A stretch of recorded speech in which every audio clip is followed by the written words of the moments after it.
예, 한 주간 쟁점이 될 이슈 패널들의 직감으로 풀어보는 시간이죠. 한판 직감. 자, 오늘도 두 분과 함께하겠습니다. 먼저 김용태 국민의힘 전 최고위원 어서 오십시오. 네, 안녕하세요. 김용태입니다. 네, 박성민 더불어민주당 전 최고위원 어서 네, 오십시오. 안녕하세요. 박성민입니다. 연휴는 잘 보내셨죠? 네. 왜 목소리가 왜 안 좋으세요?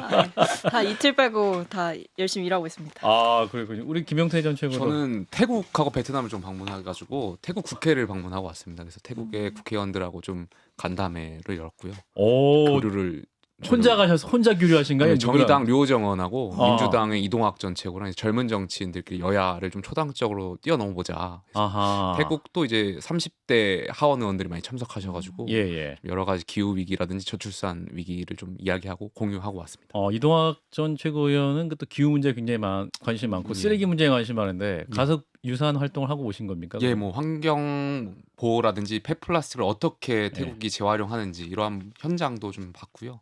앞으로 저희 한국과 태국 간에 그런 교류해야 될 부분이 굉장히 많구나 이런 생각도 좀 했습니다. 알겠습니다. 잘 보내보셨네요.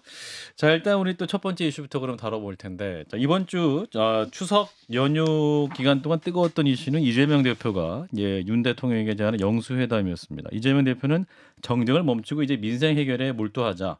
대통령과 야당의 머리를 맞대는 것만으로도 회복의 신호가 될 것이다라고 말을 했는데 여기에 대해서 국민의힘은 차갑습니다. 여야 대표회담부터 해라. 뜬금없다. 방탄 전략이다라고 했고 대통령실은 아직 입장을 내놓지 않은 상황인데요. 자, 첫 번째 주제 이재명 대표가 윤 대통령에게 제안한 영수회담 성사 가능성은 있을까가 첫 질문 되겠습니다. 자, 이 질문 답변 먼저 김용태 전 최고부터. 그러니까 영수회담이 가능성을 물으면 저는 성사 가능성은 없지 않을까 생각이 돼요. 없다. 예, 그러니까 이재명 대표가 일반적인 당 대표는 아니잖아요. 그러니까 누가 봐도 지금 하자 있는 것처럼 보이고 그런 대표이기 때문에 저는 대통령실의 그런 판단도 존중해 주셔야 된다라고 생각되고요. 그래서 대통령실은 영수회담은 아니지만 지난해 여야 대표 면담을 제안한 바도 있고 예. 또 지난 5월 같은 경우는 여야 원내대표 회담도 제안한 바 있지만 예. 박강원 당시 전 민주당 원내대표께서 또 이것을 거절한 적도 있었고요. 그래서 영수회담 형태는 아니지만 대통령실에서는 여야 야당과의 어떤 대화를 하려고 하는 자세는 계속 보여왔다라는 점 좀 말씀드리고 싶고요. 예. 다만 이재명 대표께서 윤석열 대통령 취임 이후에 제가 언론을 보았더니 영수회담을 제기한 게 8차례라고 하시더라고요. 그래서 왜 하필 이재명 대표께서는 영수회담이라는 그 형식에 집착하시는 걸까? 왜 이렇게 스토킹적으로 반응을 하시는 걸까? 제가 개인적으로 고민을 해봤더니 아무래도 이 영수회담을 가지고 이재명 대표께서 어떤 본인의 이미지를 세탁하려고 하시는데 활용하려고 하는 것 아닐까에 대한 생각이 있어요. 그러니까 일반적으로 많은 대중들은 이재명 대표를 야당의 대표로도 인식하지만 또 범죄 피의자로 인식하시는 분들도 있거든요.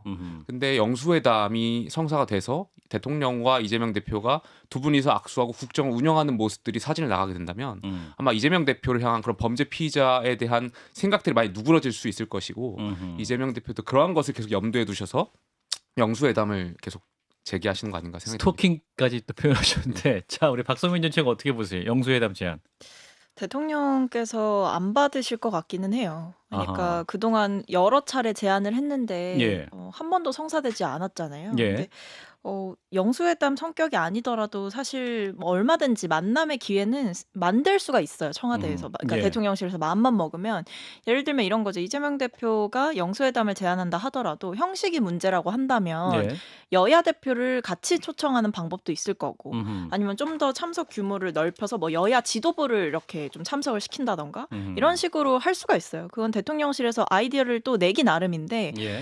지금 일단 뭐 묵묵부답 아니겠습니까? 그리고 은연중에 계속해서 거절을 하는 거고 그런 대통령의 불통 모습을 봤을 때 그게 뭐 크게 바뀌진 않을 거다. 그래서 저는 사실 별로 기대는 안 하는데요. 안 받으면 윤석열 대통령만 손해다. 저는 그렇게 생각합니다. 그래서 아마 이재명 대표 입장에서는 사실 이런 영수회담을 제안하고 정쟁을 중단하고 민생을 위해서 같이 머리를 맞대자라고 하는 제안을 하면 할수록 이재명 대표 입장에선 전혀 손해볼 것이 없고 오히려 거기에 대답하지 않는 윤석열 대통령, 이념 전쟁만 강조하는 윤석열 대통령 이런 모습들이 결국에는 본인의 지지율이나 이런 거에 전혀 득이 되지 않을 것이다 이렇게 판단합니다. 그러니까 안 받을 거를 가능성이 높음을 알면서도 오히려 또 제안을 해도 이재명 대표로서는 손해볼 게 없기 때문에 네, 그렇죠. 계속해서 또 제안할 수밖에 압박하는 수단이 될 수도 있다. 자, 김정혁 전 비대위원께서 어떻게 드셨습니까? 이건 뭐 영수회담 제안 쇼죠, 뭐. 쇼. 그래도 만나면 쇼예요, 쇼. 왜냐하면 쇼다. 보세요, 지금 예. 11일 날 앞으로 며칠 뒤면 열흘 뒤면은 강서구청장 선거가 보궐선거가 있죠. 보궐선거가 예. 있어요. 지금 여야가 무슨 다 달라붙어서 선거 치르고 있지 않습니까? 지금 싸우고 있는 거예요. 쉽게 얘기하면. 예. 근데 지금 여기서 영수회담 만약에 그 이전에 이루어진다면 더 이상할 것이고, 야, 지금 이 한쪽에서는 전쟁터 벌어지고 있는데 이쪽에 만나서 뭐 하겠다는 거지? 그 다음에 끝나고 난 다음에 승패가 갈릴 거예요. 그죠? 뭐 책임론도 뒤따를 것이고. 그런데 그 다음에 또 만나는 것도 모양새가 영 이상하고 예. 도대체 시기적으로 맞지가 않아요. 맞지가 않는데 이 얘기 왜 내섭겠습니까? 본인이 이제 그 기각이 되고 난 다음에 정치적 공세를 피기 위해서 그런 거예요. 여기서 이름을 민생 영수회담이라고 했잖아요. 예. 어떤 민생을 얘기하시는 거죠? 지금 그 이재명 대표와 대통령이 만나지 않으면 민생 문제가 해결이 안 되는 거예요. 그 대개의 경우는 국회에서 여야가 합쳐서 어떤 법안을 통과시키거나 논의를 하거나 뭐 이러는 거 아닙니까? 예. 그런데 어떤 민생을 가지고 대통령을 만나야 되겠다는 건지에 대해서 이게 추상적인 민생이라는 얘기를 내세워서 나는 국민의 삶을 이렇게 얘기하는데 이걸 거부하는 대통령은 불통이야. 민생을 생각 안 하고 국민을 생각하지 않는 거야.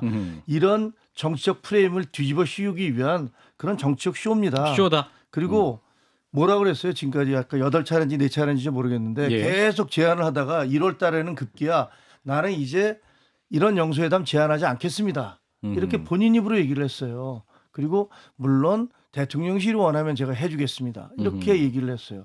도대체 이재명 대표는 본인이 하신 말씀을 어기는 것을 정말 밥 먹듯이 하시는 거예요. 최포동의안도 마찬가지로. 그래서 저는 이거 그냥 쇼에 불과하다 이렇게 생각을 합니다. 정윤미 변호사. 저는 대통령께서 이재명 대표를 만나지 않을 이유가 무엇인지 모르겠어요. 말씀 주신 대로 여야 대표가 민생국회 챙겨나가면 된다라는 논리대로라면요. 예. 전임 보수 정부의 대통령도 야당 대표를 만날 이유가 없는 겁니다. 여야 대표만 만나면 되는 거니까요. 지금 이 정부의 경제 지표 매우 좋지 않습니다.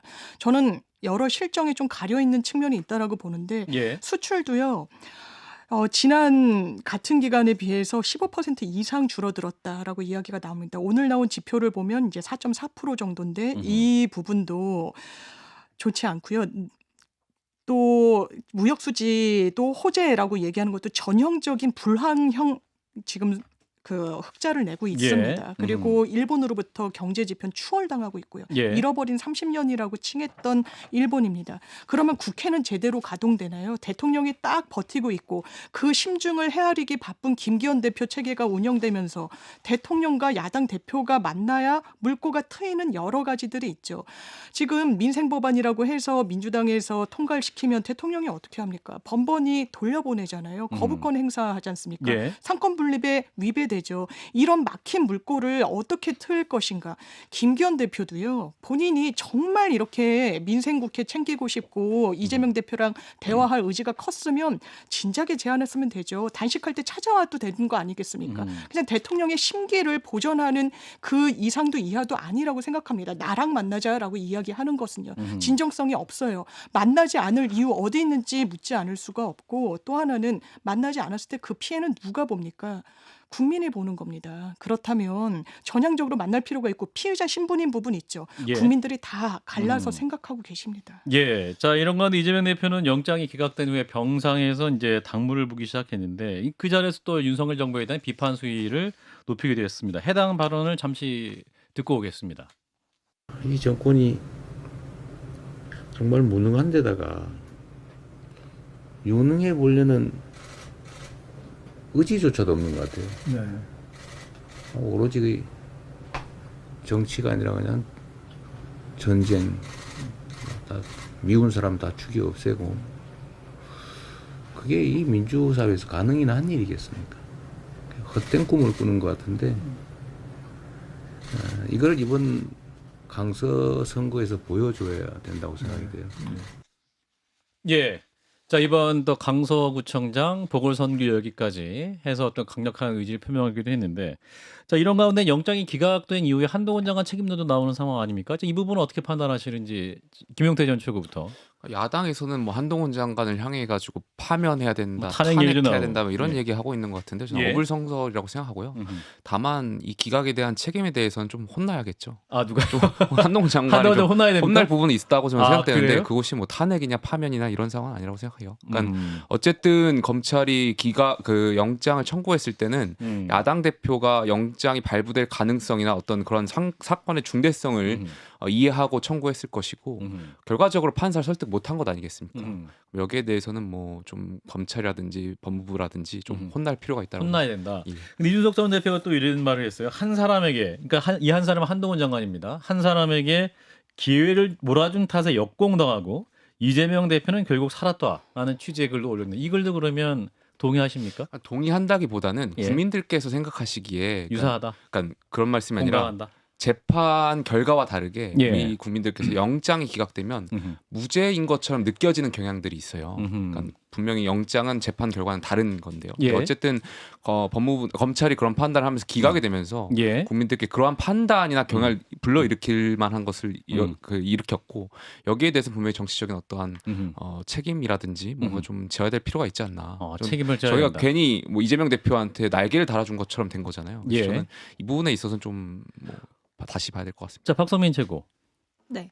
자, 한동훈 장관에 대한 책임론. 뭐 민주당에서 탄핵 얘기까지 나옵니다만, 자, 어떻게 판단하시는지? 당연히 한동훈 장관한테 책임을 물어야죠. 저는 한동훈 장관이 그동안 국회에 나와서 기자들 앞에서 거의 국회 스태핑이란 말이 다시 생겨날 정도로 도 스태핑에 네, 대통령이 유사한 안 말로. 하는 도어 스태핑을 이제 한동훈 장관이 국회에 나와서 한다 이런 우스갯소리까지 있을 정도로 나와서 정치 논평 하셨잖아요. 그러니까 우리가 그 얘기를 또 한판 승부에서 다루기도 했었는데 예. 그러라고 세금 주는 거 아니다 한동훈 장관한테 이재명 대표 공격하고 이재명 대표 수사 관련해서 그렇게 원색적으로 논평하고 이러라고 법무부 장관직 하는 거 아니다. 저는 그렇게 생각을 했고요. 예. 그러니까 결과적으로 보면 그런 거죠. 지금 법원에서 뭐 기각을 판단한 것이 뭐 유죄냐 무죄냐를 가른 것은 아니다라고 하지만 분명 검찰이 뼈아프게 들어야 될 부분은 있습니다. 예를 들면 백현동 사건 같은 경우에는 법원이 직접 판사가 직접 증거 자체가 부족하다 이런 언급을 했단 말이에요. 예. 이건 검찰로서 굉장히 뼈아픈 거죠. 그동안 증거가 차고 넘친다. 구속 사유가 충분하다. 이렇게 주장해왔던 거 아니겠어요? 예. 본인들이 해왔던 거에 대해서 책임을 져야 되는 거고 그 실무의 총 책임에 있고 그리고 그동안 정치적으로 언행을 해왔던 한동훈 장관이 책임을 지는 건 전 당연한 일이다라고 보고 예. 어떻게 보면 좀 나라의 기강을 다시 세우는 일이다라고도 생각을 합니다. 저는 근데 가장 지금 아마 당황스러울 거는 국민의힘이랑 용산일 거라고 생각해요. 대통령실과 그 국민의힘에서는 한동훈 장관이라는 도끼에 발등을 좀 찍힌 게 아닌가 이런 생각이 들 정도로 예. 그동안 그렇게 자신만만했던 한동훈 장관과 뭐 그 밑에 검찰 그들이 얘기했던 게 사실 이번에 완전히 뒤집히게 되면서 사실 검찰로서는 뼈아픈 패배를 하게 된 거죠. 자, 김정혁 전 대변인 어떻게 보십니까? 아니, 저는 그 전에 이제 뭐 이재명 대표가 그 오로지 정치가 아니라 그냥 전쟁 미운 사람 다 죽여 없애고 그게 이 민주사회에서 가능한 일이겠습니까? 이렇게 말씀하셨잖아요. 병상에서. 병상에서. 예. 근데 그 얘기를 들으면서 떠오르는 생각이 과거에 이재명 그때 경기도지사였나 그때 시절에 그 김어준 씨하고 만나서요. 예. 뭐라고 그랬냐면 김어준 씨가 그러면 대통령이 되시면 산후조리원인가 뭐 그때 그랬던 것 같아요. 그걸 이제 다 무상으로 해주시겠습니까? 예. 그러니까 이재명 대표가 가만히 있다가 그 전에 작살 좀 내고요. 이렇게 얘기를 했습니다. 그 유명한 작살 발언이죠. 그 정권을 자기가 정권을 잡으면 즉 이 보수 정권들 얘를 작살을 내겠다라는 그런 의지를 표명을 해서 그래서 별명이 작살이라는 별명이 한동안 이재명 대표에게 유행하기도 했습니다.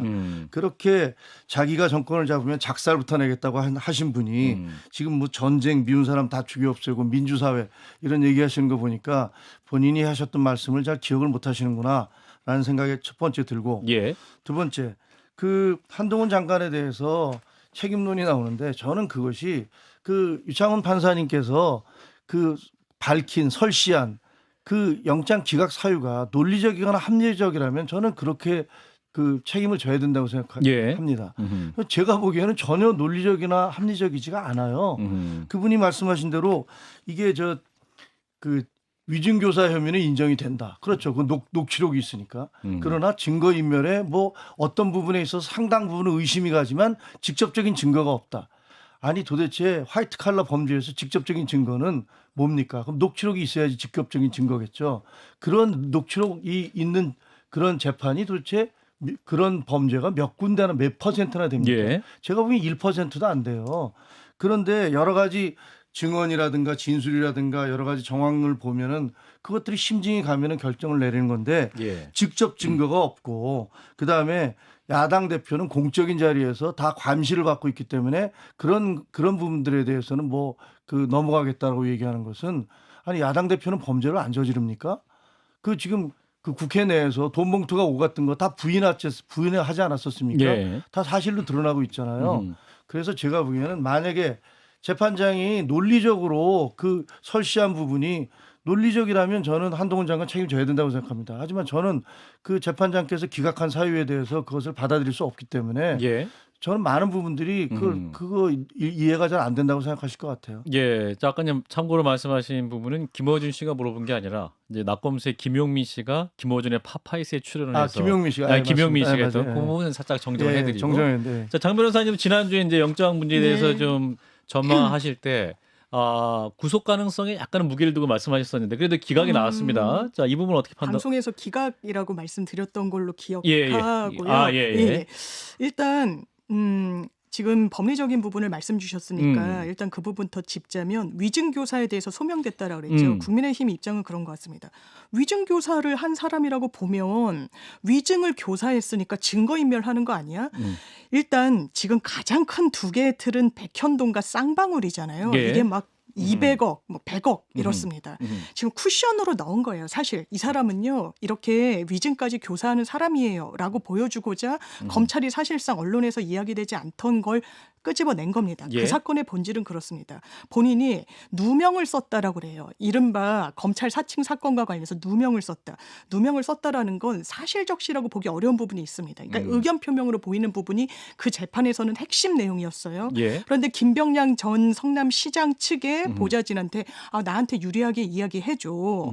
그 당시에 모 방송국 PD에 대한 고소는 취하를 하고 나에 대해서만 몰아가는 분위기가 있었다라고 이야기해 달라는 취지. 이 부분은 위증 교사 설사 유죄로 나오더라도요. 그쪽 변호인의 이야기는 다릅니다. 일단 이 부분이 나중에 이 해당 위증 교사를 당했다는 증인의 뒷부분 증언은 상당히 이재명 대표한테 좀 불리했다라는 이야기가 나오고 있고요. 예. 이게 의견 표명이기 때문에 그 부분이 좀 더 법리적인 쟁점이어서 그럴 동의는 없었다는 건데 일단 위증 교사라는 건 형이 낮아요. 상한이 5년인가로 되어 있습니다. 5년 이하. 예. 그게 설사 소명이 됐다고 하더라도 200억, 100억짜리 이걸 증거인멸하는 거는 별도로 본 거예요. 또 하나. 판사가 그걸 물었다는 겁니다. 아니 검사님 시장에 대해서 현직 시장에 대해서 산하 공공기관에 대한 배임으로 기소한 전례가 있습니까? 왜냐고요? 저는 찾아보지 못했거든요. 이게 중앙일보의 단독 보도 내용입니다. 기소한 전례가 없거든요. 왜냐하면 기본적으로 행정행위는 재량행위입니다. 대단히 많은 재량권이 부여되는 거예요. 그런 검찰의 논리대로라면 민영개발 방식을 채택한 시장들은 지자체장들은 법률 리스크를 상당히 안고 가게 되는 겁니다. 제3자 뇌물죄에 해당될 수가 있다. 예, 배임죄에 해당할 수 있으니까요. 왜 공영개발하지 않았어? 있으니까. 공영개발하면 도시개발 공사로 이득이 다 취득되는데 왜 이 민간하게 논리거든요. 되냐? 예.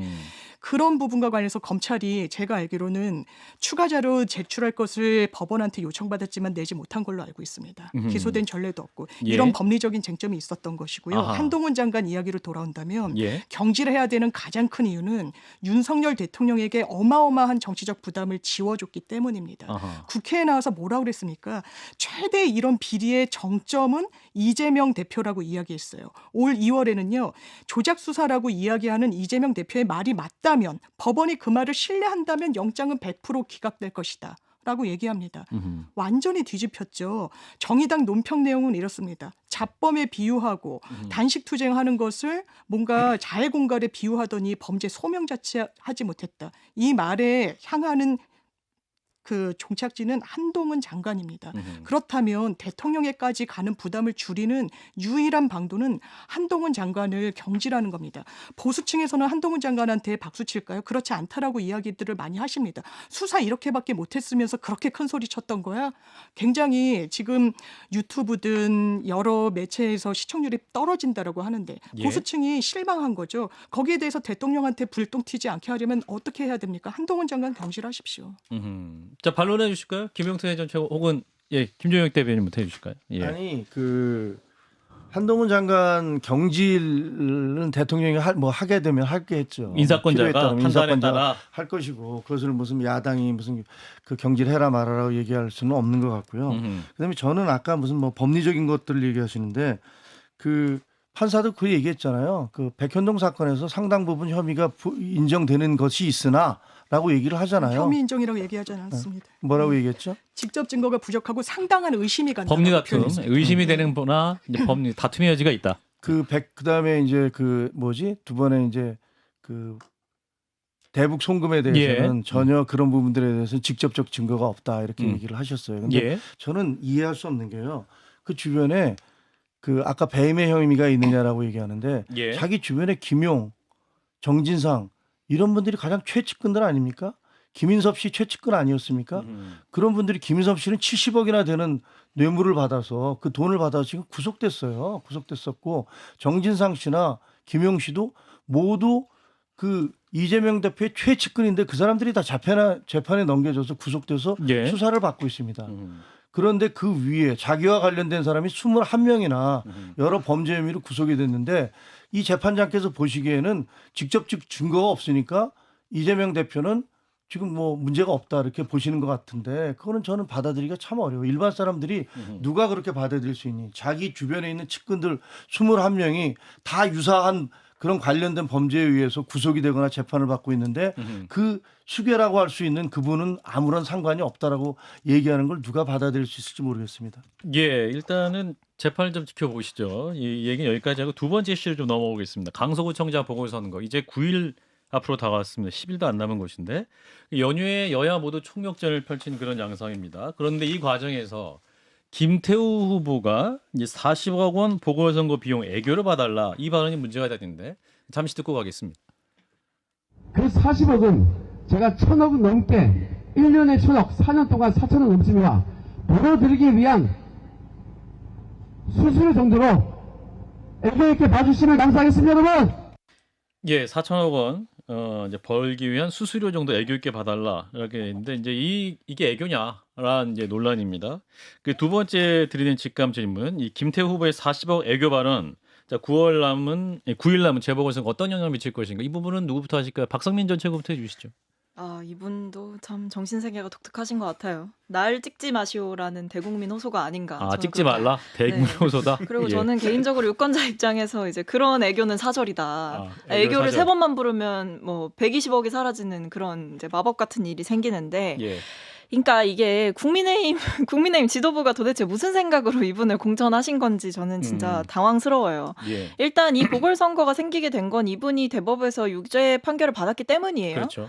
그러니까 뭐 일부에서는 공익제보자다라고 계속해서 말씀을 하시지만 사실 공익제보자 코스프레고 법원에서는 이분의 폭로 의도라든지 동기에 대한 상당한 의심을 했고 결과적으로 유죄 판결을 했기 때문에 예. 공익제보자라고 볼 수가 없는 거죠. 유죄 판결을 받았는데 어떻게 공익제보자가 될 수 있겠습니까? 예. 저는 그런 점에서 이분에 대한 뭐 공익제보자라는 프레임이 맞지도 않을 뿐만 아니라 이 보궐선거의 귀책 사유자 그것도 당사자를 다시 공천을 했는데 이 사람이 지금 유세 현장에서 40억. 뭐 애교를 40억은 받아라. 애교다라고 하는 거는 진짜 국민들이 피땀 흘려서 번 세금의 가치를 완전히 평가절하하는 발언이고 그리고 정말 후보자로서 정말 이 오만한 인식 수준을 가지고 있는 것이다. 저 같으면은 아니 고개도 못 들고 다닐 것 같아요. 너무 죄송하다. 너무 죄송합니다라고 고개를 숙이고 눈도 못 마주쳐야 될 사람이 떳떳하게 고개 들고 그 주민들한테 40억은 애교로 좀 봐달라라고 하는 게 이거 완전 하극상 아닙니까? 저는 그런 점에서 이런 사람을 후보자로 내보낸 국민의힘도 진짜 공당으로서의 수준이 참 처참하다 이런 생각을 합니다. 예, 자 김용태 전 최고, 저 국민의 입장에서. 영상을 보니까 아마 유세 과정에서 이제 정제되지 못한 발언들이 있었던 것 같은데 분명히 예. 잘못된 발언인 것 같아요. 그러니까 애교 있게라는 발언은 잘못된 표현인 것 같고요. 그 애교가 과하면 이제 차이잖아요. 생활에서도 이런 애교는 좀 지양해줬으면 좋겠고. 예. 여기에 지향할 대해서 애교다. 예, 여기에 대해서 이제 여당에서는 민주당의 과거에 이제 재보선과 관련해 가지고 약 1,000억 원이 들었던 박원순 선거다. 오거돈 예, 안희정 보궐선거에 1,000억 원 낭비했다. 이런, 김기현 대표가 발언을 예, 했습니다. 비교도 하시는데 예. 이런 비교도 좀 지양해 줬으면 좋겠어요. 왜냐하면 김기현 대표도 왜냐하면 그만하시라. 결과적으로 민주당 심판 당했잖아요. 국민들한테 심판 받은 거거든요. 재보선에서 그렇죠. 예. 저희가 이겼고. 근데 그 논리대로라면 또 저희를 심판해 달라는 표현이 또 아니고 이게 논리적으로 맞지 않는 표현인데 아하. 저는 어쨌든 분명히 저희한테 유책이 있고 물론 윤재호 원내대표께서 말씀하셨지만 뭐 억울한 부분이 있을 수도 있지만 예. 그럼에도 불구하고 결과적으로 국민의힘인 여당의 구청장으로 인해 유책으로 인해서 치르는 선거고 그렇다면 그 40억이나 혈세가 들어가는 부분에 대해서는 겸허히 반성하는 모습을 유권자한테 보여드리는 것이 저는 공당으로서 여당으로서 합리적이고 책임 있는 자세라고 생각되고요. 그리고 김태훈 후보가 당선이 된다면 어떻게 하겠다라는 그 비전에 말씀하시는데 더 집중할 필요가 있다는 말씀 드리고 싶습니다. 4천억 벌겠다가 이제 비전이었던 것 같습니다. 일단 김기현 대표의 발언도 좀 잘못되신 것 같다라는 말씀인 거죠. 예, 결국에 그러니까. 민주당 심판 당했으니까. 자, 이 부분 이제 오프닝에 네. 장윤 변호사가 김태 후보 말씀하셨기 때문에 일단 저도 그 김기현 대표의 발언을 듣고 이런 생각이 들었어요. 박원순 오거돈 시장 보궐선거 치렀죠. 그때 예. 민주당이 20%에서 한 30%포인트 차로 대패했습니다. 아하. 그럼 같은 논리대로라면 이렇게 선거 비용까지 국민들에게 부담 지우는 선거를 치르게 한 그 당에게 심판을 했는데 그렇다면 이번에도 국민의힘 심판하면 되겠네? 라는 생각이 즉각 들더라고요. 또 지금 김태우 후보는 상당히 만약에 패배를 하게 되면요. 지금 패배를 할 때는 이준석 전 대표 같은 경우에는 18%포인트 차로 질 거라고 이야기하잖아요. 예. 방송에 나와서. 선거 전문가들도 5에서 10% 내지는 15%포인트를 기점으로 그 이상으로 패배하게 되면 굉장히 정권에 부담이 될 거라고 이야기를 해요. 두 자릿수가 되면 예, 저는 정권에 부담이 되는 하나의 이유는요. 너무 윤석열 대통령과 겹치는 부분이 많은 인물입니다. 일단 검찰 수사관 출신이고요. 예. 반조국의 선봉에 섰고요. 그리고 뭔가 대단히 비정상적인 절차를 거쳐서 후보로 다시금 옹립됩니다. 본인이 유죄 확정 판결을 받은 게 5월 달이에요. 8.15 특사 3개월도 채 지나지 않아서 사실상 선거 나가라고 등을 떠밀어 준 겁니다. 그 예. 선택을 한 건 윤석열 대통령이에요. 특별사면은 대통령의 권한이니까요. 예. 그러면 선거에서 만약에 패배하게 되면 그리고 강서구는 기본적으로 국민의힘의 유리한 지형은 아닙니다. 예. 어떤 인구 수나 그 지역 분포를 봤을 때. 예. 그런데 이런 무리수를 둬서 만약에 패배하게 되면 총선에 미칠 악영한 무슨 생각이 있는 것인가? 과연 선거 전략은 있는 것인가? 저는 선거 전략이 있었다면요. 저런 워딩은 나올 수 없을 거라고 생각해요. 40억 애교로 좀 봐주시죠. 일단 국민들께 유권자분들께 사과하고 사죄하고 이 부분에 대해서는 내가 책임을 지고 어떻게든 더 만회할 수 있는 구청장이 되겠다. 이 슬로건 하나만 머릿속에 넣고 들어갔어도 저런 워딩은 나올 수가 없는 겁니다. 이건 굉장히 오만하게 선거를 치르고 있는 거예요. 유권자들한테 어떻게 왜 닿을까요? 저는 유권자들이 좋은 선택해 주진 국민의힘 입장에서 어려울 거라고 생각합니다. 예, 자, 김정욱 대변인 어떻게 들으셨습니까? 김태우 대표 그 후보는 후보? 저는 뭐 원래 우리 쪽에서 안 내는 게 좋겠다라는 입장이었으니까 예. 뭐 그렇긴 합니다만 일단 나왔습니다. 근데 나왔는데 지금 한 발언이 있잖아요. 40억 외교 발언은 과도하게 비판을 받고 있다고 생각을 해요. 아, 과도하다. 왜냐하면 그 발언의 취지는 제가 열심히 일을 해서 1,000억, 2,000억, 3,000억, 4,000억 국민들께 돌려드리겠습니다. 그러니까 40억의 손해를 보지만 그거 애교로 봐주세요. 이렇게 얘기를 했던 건데 그것을 하면서 오만하다고 얘기하는 것은 저 그 얼굴 표정 보세요. 그때 얘기할 때 얼굴 표정은 겸연 찍은 표정이지 그게 오만한 표정입니까? 아, 40억 얘기해달라고 할 때 전혀 겸연 그냥 약간 민망해하는 표정으로 본인도 얘기를 김태호 하는 거지. 본인도 그게 그 오만하다는 것과는 관계가 없는 거고요. 예. 그다음에 아까 말씀드린 대로 이거 박원순 오거돈 안희정 세 분은요 다 성추행과 성비위로 인해서 그리고 민주당의 당원 당규에 있는데도 그 공천을 한 겁니다. 예. 이분과 이분이 공익제보자가 아니라고 그랬는데 이분이 공익제보를 해서 그 조국 민정수석실에서 유재수 전 그 경제부시장인가요? 부산 경제부시장의 문제점. 그래서 지금 재판받고 있지 않습니까? 나머지 여러 가지들이 문제점들이 드러났어요. 근데 30몇 가지 했던 것 중에서 나머지 몇 가지가 이게 공무상 기밀 비밀누설혐의에 해당된다. 이렇게 돼서 벌금형 받은 거 아닙니까? 아니 이 벌금형 받은 거, 이 사람이 벌금형 받은 것과 그다음에 이 사람이 폭로했던 그 행위의 중요성과 어떤 게 더 중요합니까? 장 변호사님 집행유예형을 집행유예 받았습니다. 받- 집행유예는요 정확한 개념은 실형을 선고받은 겁니다. 그 형에만 집행만 유예해 준다는 개념이에요. 그리고 대단히 법원이 좋지 않다고 꾸짖었습니다. 이렇게 공익제보 형태를 띠고 제보를 한데 그 저희가 의심된다라는 취지로 판결문에 써놨어요. 그거를 공익제보자라고 이야기하지 않습니다. 물론 조국 전 장관, 유재수 전 부시장 유죄 판결 받았죠. 그 부분이 단죄받은 건 아닙니다. 예. 그런데 여러 가지 건들은요. 공무상 기밀을 누설하고 그 죄질이 상당히 좋지 않다라고 마침표를 찍은 겁니다. 예. 아까 성비에 말씀하셨지만요. 특별사면이라는 것도 대단히 특혜성이에요. 어떻게 대법원형이 확정되지 3개월 정도밖에 지나지 않은 사람을 특별사면을 해줍니까? 전례를 찾기도 어렵죠. 자, 김대호 후보 이제 그 이력을 보면 이제 윤석열 예비 후보 국민캠프 공익제보 특별위원회 위원장이었고 또 국민의힘 중앙위원회 공익제보 분과위원장 신분이기도 합니다. 그래서 이제 당 차원에서도 또 대통령 입장에서도 이제 이분이 공익제보 인정할 만하다 이렇게 인정하는 상황 아닙니까? 만약에 이제 선거 결과에 따라서 국민의힘이든 민주당에는 좀 타격이 있을 것 같은데, 자, 이 부분은 어떻게 보십니까, 김용태 전 최고? 그러니까 뭐 당연히 저는 저희 당 소속이니까 국민의힘이 이겨야 된다는 생각이 있고요. 만약에 자신 없게 말씀하세요. 좀 자신 있게 해주세요. 당이 이겨야죠. 따위로 좀 세게 해주세요. 김최고 예. 자신 있게 해요. 이길 겁니다.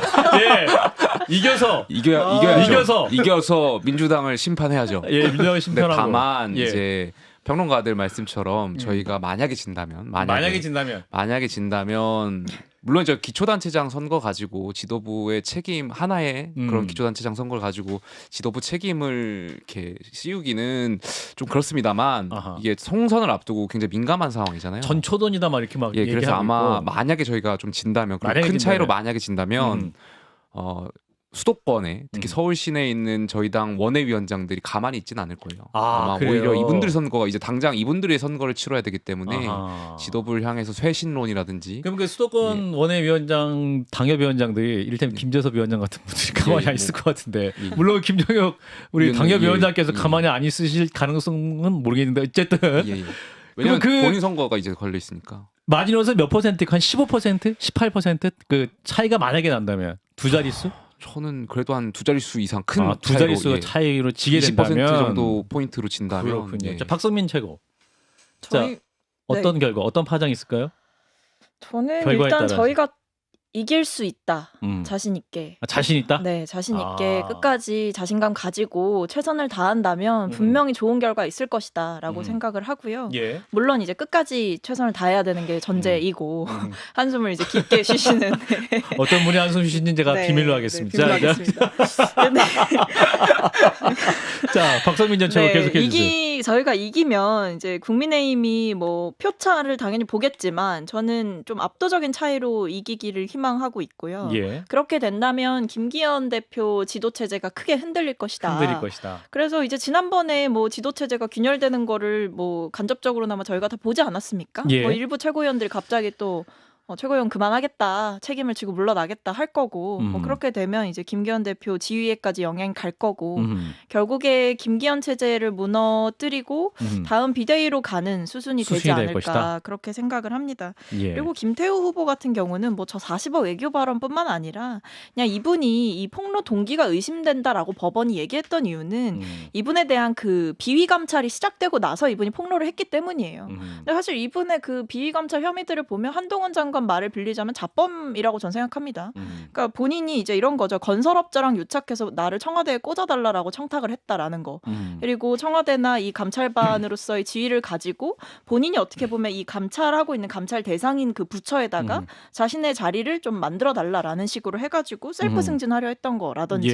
그러니까 이런 여러 가지 이 대검에서 이거는 감찰을 했던 겁니다. 예. 그래서 그때 감찰들의 혐의만 보더라도 이분이 지금 와서 고개 들고 떳떳하게 나는 공익제보자다라고 얘기한다고 믿어주실 분은 저는 별로 없을 것이다라고 생각합니다. 자, 일단 여기까지 잠시만 쉬었다 갑니다. 네, CBS 라디오 박정희 한판승부 함께하고 계십니다. 생방송으로 함께하고 계시고요. 자, 세 번째 직감 이슈는 전직 대통령들 얘기입니다. 최근 전직 대통령들의 행보가 눈에 띄고 있죠. 특히 문재인 전 대통령, 홍익표 원내대표의 취임을 축하하면서 당을 잘 추스리고 단합된 힘으로 내년 총선 승리의 기틀을 마련해 국민에게 희망을 드리길 바란다 이런 말을 했는데 이제 국민의힘에서 바로 비판하고 있습니다. 강서구청장 선거를 앞두고 민주당 선대위원장이라도 된 듯 전면에 나서고 있다라는 비판인데 자, 세 번째 직감 질문은 문재인 전 대통령의 총선 승리 발언 현실 정치에 발 담그게 될까라는 질문입니다.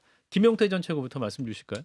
그러니까 문 전 대통령 같은 경우 퇴임하실 때 잊혀진 대통령이 되고 싶다라고 말씀하신 적이 있는데 예. 최근에 보시면 SNS라든지 이런 것을 통해서 계속해서 현실 정치에 참여하고 계신 것 같아요. 예, 저는 적절하지 못한 것 같아요. 적절하지 않다. 전직 대통령으로서 계속 현실 정치에 참여하는 것이 글쎄요. 저는 지난번에 서울에 오셔서 연설하셨을 때도 예, 아마 첫 퇴임 후에 9.19 첫 기념식. 연설이셨던 것 같은데 저는 국민 통합에 대한 메시지를 전직 대통령으로서 내실 줄 알았는데 결과적으로는 또 갈라치기 하신 거잖아요. 전직 대통령으로서 굉장히 저는 부적절한 행위였다라고 생각되고요.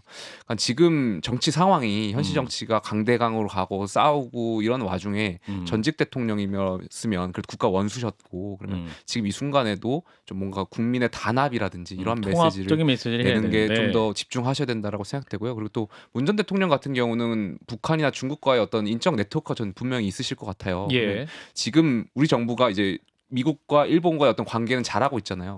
중국과 그러한 관계를 또 맺는 것도 중요하니까 문 전 대통령의 그러한 네트워크를 잘 활용하는 방안으로 전직 대통령으로서 좀 역할을 해주시는 것이 맞지 않나 생각됩니다. 예, 자 김용태 전 최고위원이 말씀했던 문재인 대통령의 9.19 기념식 발언이 있습니다. 그 부분을 잠시 화면으로 듣고 이야기 이어가겠습니다.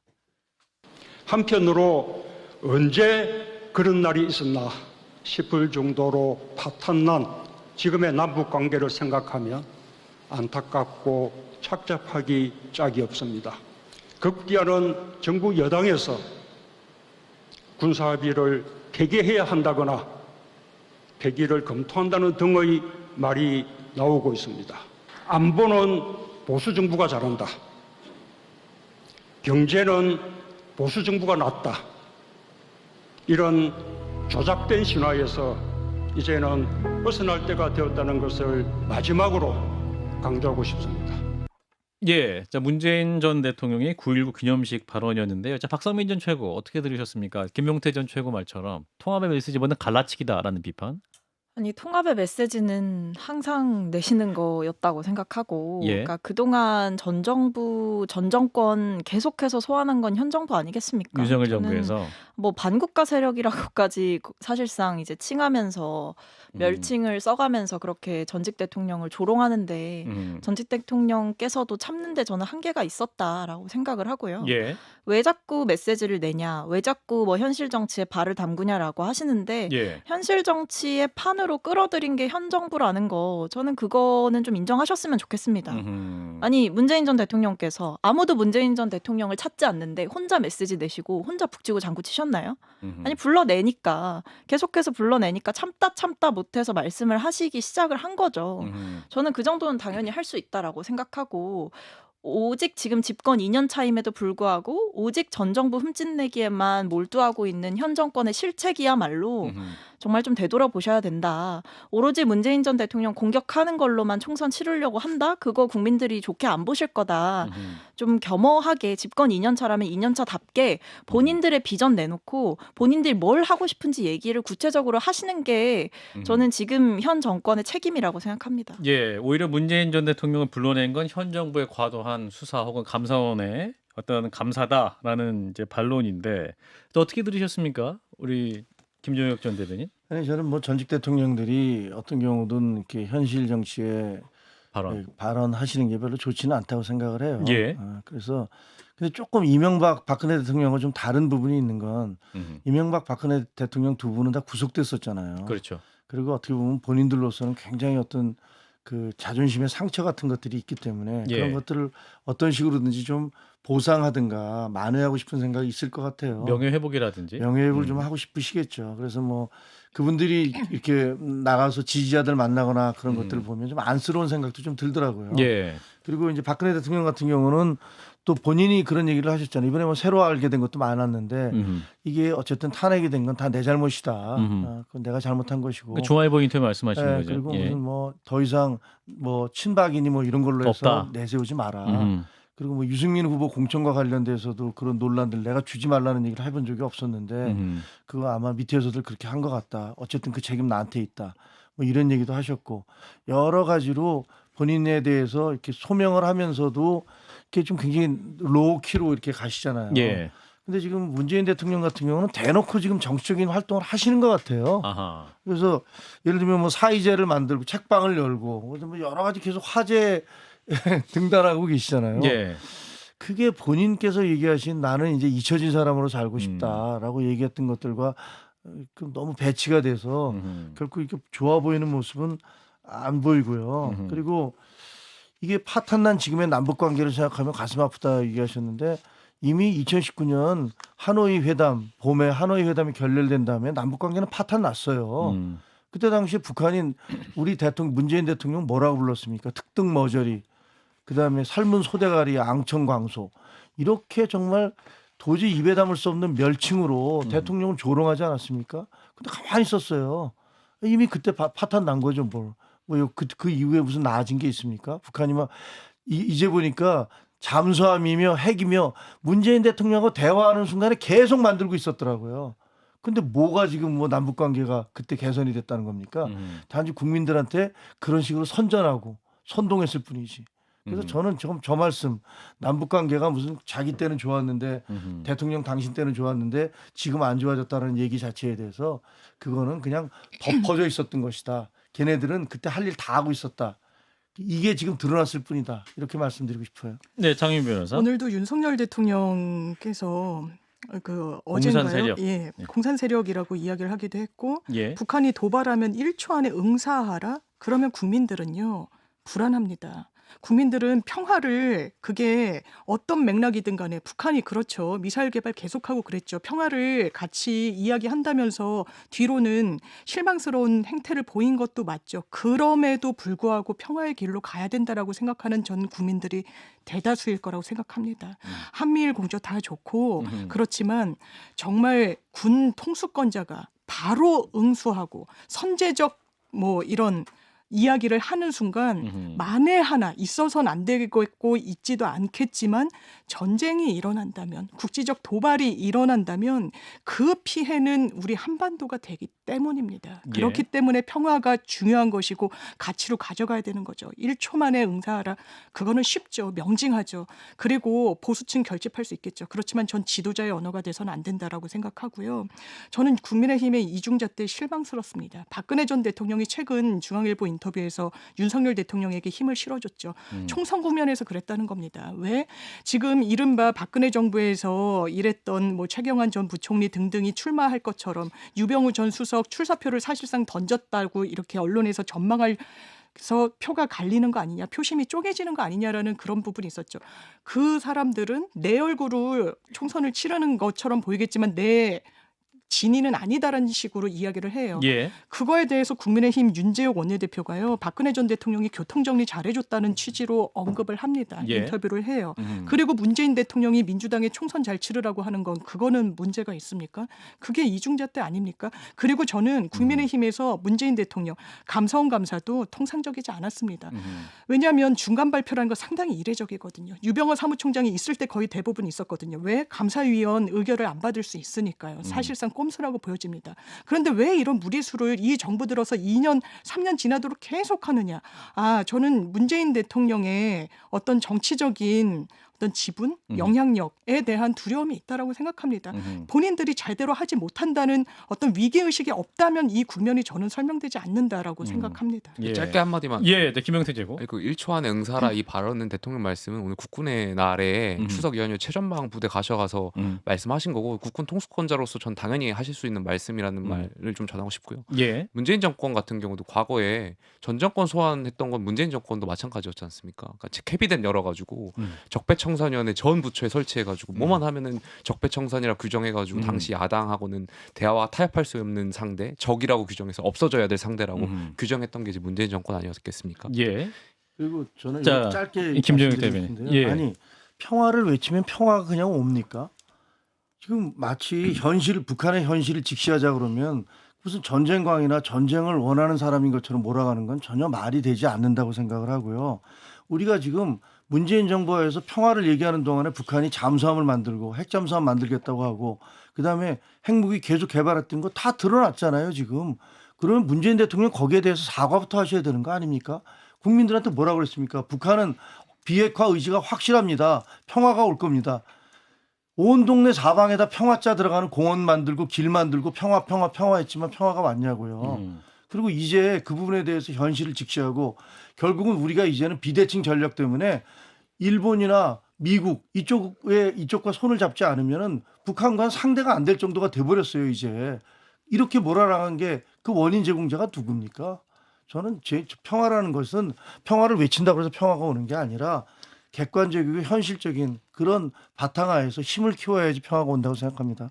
예, 박성민 최고. 한반도의 위기를 관리하고 그리고 대한민국 국민들의 안전과 생명을 책임지는 거는 대통령이 해야 될 일입니다. 예. 그런 점에서 평화의 가치를 쫓는 거는 당연히 할 수 있는 거고 대통령이 어떻게 보면 가야 할 피할 수 없는 길이라고 저는 생각하는데요. 예.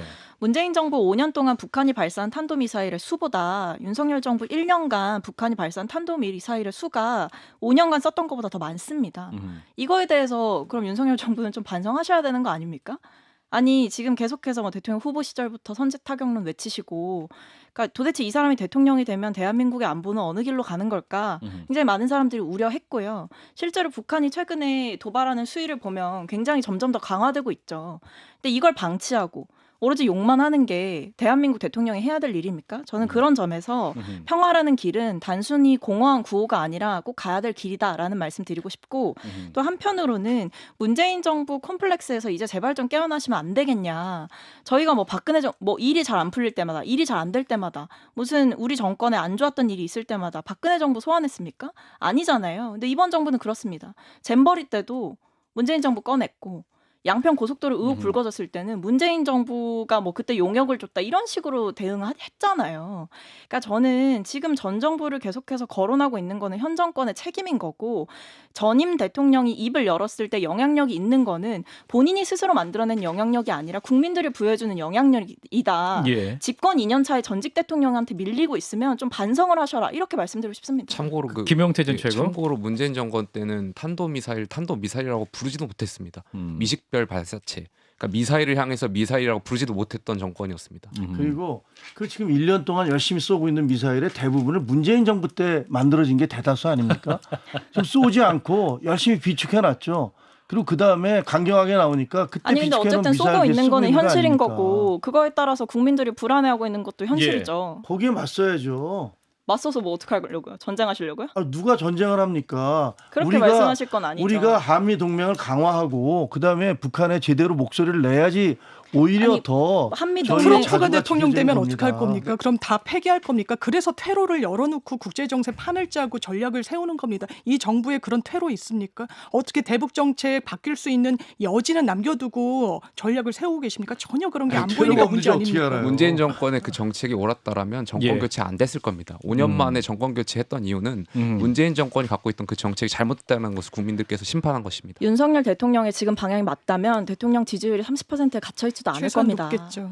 예, 아주 뜨겁고 좋습니다. 생방송을 함께하고 있는 한판 승부 한 1분 40초 남았는데요. 자, 이제 전직 대통령들의 내년 총선에 대한 영향력 어떻게 보시는지 박근혜 전 대통령도 언급이 있었는데 이제 유영하 변호사, 최경환 전 경제부총리, 우병우 전 수석 출마설도 있습니다. 선거에서 나올 가능성도 있을까요? 나올 가능성이 있는 것 같아요. 제가 지역에 이번에 추석 연휴 기간에 가보니까. 물어봤더니 어허. 그 최경환 전 부총리 같은 경우 현수막 거신 것 같더라고요. 명절 인사. 예. 그러니까 뭐 다시 한번 확인해봐야겠지만 그런 이야기를 전해 들었어서 예. 아무래도 좀 뭐 선거를 염두에 두고 계신 것은 아닌가 이런 생각이 있습니다. 박 전 대통령도 그 현장에 나올 거다 내년 4월에. 직접 선거를 지원하시기는 어렵겠죠. 현장 유세는 아니지만 이제 친박 인사들이 나올 가능성은 있다. 자, 친박 인사라는 얘기는 더 이상 과거의 일은 과거의 과거의 일 일로 때문에. 하자고 본인이 얘기하셨잖아요. 박 전 대통령이 네, 거기다가 무슨 지원한다? 저는 뭐 상상도 할 수 없을 것 같은데. 그렇군요. 이제 문재인 전 대통령 영향력에 대해서도 지금 국민의힘은 강하게 말씀하고 있는데 어떻게 판단하세요? 영향력이 뭐 없을 순 없죠. 당연히 이제 문재인 정부 때 뭐 일했던 인사들이나 문재인 대통령과 연관된 인물들이 이번 총선에도 많이 출마를 합니다. 예. 근데 그런 점에서 당연히 뭐 영향력은 있을 수밖에 없지만 저는 문재인 전 대통령께서 뭐 이렇게 전면에 나서서 뭐 총선을 진두지휘하거나 이러실 리도 없고 그렇게도 안 될 겁니다. 뭐 이재명 대표께 뭐 힘을 이제 실어주는 방향 정도가 될 거지. 그게 뭐 마치 문재인 전 대통령의 뜻에 따라서 사람들이 움직이고 출마하고 뭐 이런 그림이 되지는 않을 것 같습니다. 예. 자, 한판 직감 추석 연휴 중간에 생방송 여러분과 함께 보내드렸는데요. 오늘도 굉장히 좀 뜨거운 토론으로 함께해 주셨습니다. 자, 아시안 게임은 나중에 보시고 한판 승부랑 2부과도 함께해 주시면 좋겠습니다. 자, 한판 직감 함께해 주신 분 김용태 국민의힘 전 최고위원, 박성민 전 더불어민주당 최고위원 두 분 고맙습니다. 감사합니다. 감사합니다. 좋아요, 구독. 알림 설정.